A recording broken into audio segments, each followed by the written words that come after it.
সকালে ঘুম থেকে উঠেই কান্নার আওয়াজ পাচ্ছি, শুধু কান্না আর কান্না। আর মাদের বুক ফাটা কান্নার আওয়াজ শুধু কানে ভেসে আসছে। উত্তরা মাইলস্টোর স্কুলের যে কালকে দুর্ঘটনাটা ঘটে গেল, এই কষ্টে তো আর সীমা নেই। মানে আমরা বাচ্চাদের স্কুলে পাঠাই নিরাপত্তার জন্য, আমরা পড়াশোনা করতে পাঠাই নিরাপত্তার জন্য, তাদের ভবিষ্যৎ গড়তে। আর আমাদের বাচ্চারা যদি এইভাবে ভবিষ্যৎ মানে গড়াতে দূরের কথা, লাশ হয়ে ফিরে আসে আমাদের কাছে, এর চেয়ে বড় দুঃখের কিছু আছে?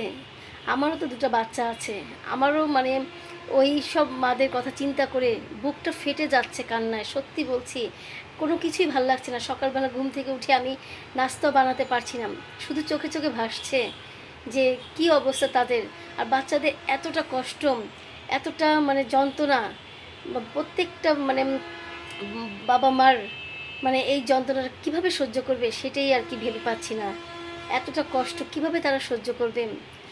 হসপিটালে সারা রাত বাচ্চাদের যে কান্নার একটা হাহাকার, সেই কান্নাটা দেখলে প্রত্যেকটা মানুষের চোখ দিয়ে ঝরে পড়ে যাবে পানি।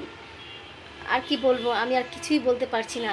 আমি অনেক অনেক দোয়া করছি, মন থেকে দোয়া করছি যেন যেসব বাচ্চারা আসলে শহীদ হয়েছেন তারা তো বেহেশতে নসিব হোক আল্লাহর কাছে, আমি সেটাই দোয়া করছি।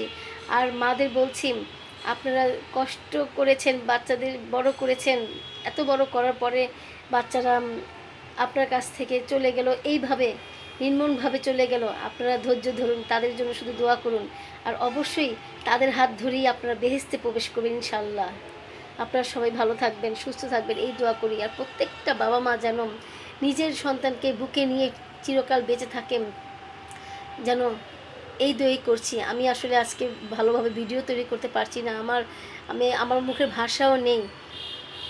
সবাই ভালো থাকবেন, সুস্থ থাকবেন। আসসালামু আলাইকুম।